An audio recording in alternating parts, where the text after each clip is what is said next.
রাস্তায় উচ্ছিষ্ট খাওয়া বৃদ্ধের ভাইরাল ছবিটি নিয়ে যা জানা গেল। ময়লা আবর্জনার সামনে বসে এক বৃদ্ধ খাবার খাচ্ছে।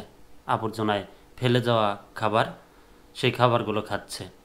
ছবিটা খুব পরিষ্কারভাবেই উঠেছে এবং বোঝাও যাচ্ছে খুব ভালোভাবে। সড়কের পাশে থাকা ময়লার স্তূপ থেকে খাবার কুড়িয়ে খাচ্ছেন এক বৃদ্ধ। সম্প্রতি এমন একটি স্থির চিত্র সামাজিক যোগাযোগ মাধ্যমে ভাইরাল হয়েছে।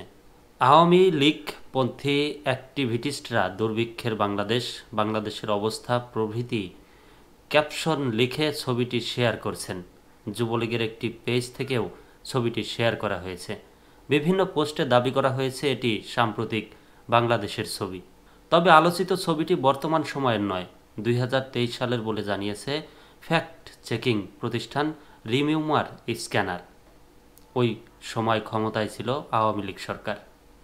সোমবার ছবিটির সত্যতা যাচাই করে একটি প্রতিবেদন প্রকাশ করে রিউমার স্ক্যানার।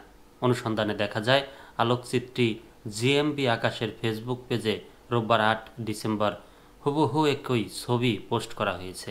একই ছবি তার ইনস্টাগ্রাম অ্যাকাউন্টেও শেয়ার করা হয়েছে। পোস্টগুলোর ক্যাপশনে আকাশ উল্লেখ করেন, ছবিটি 2023 সালের 17 নভেম্বর ধারণ করা হয়েছে। তবে ছবিটির সত্যতা নিয়েও প্রশ্ন উঠেছে।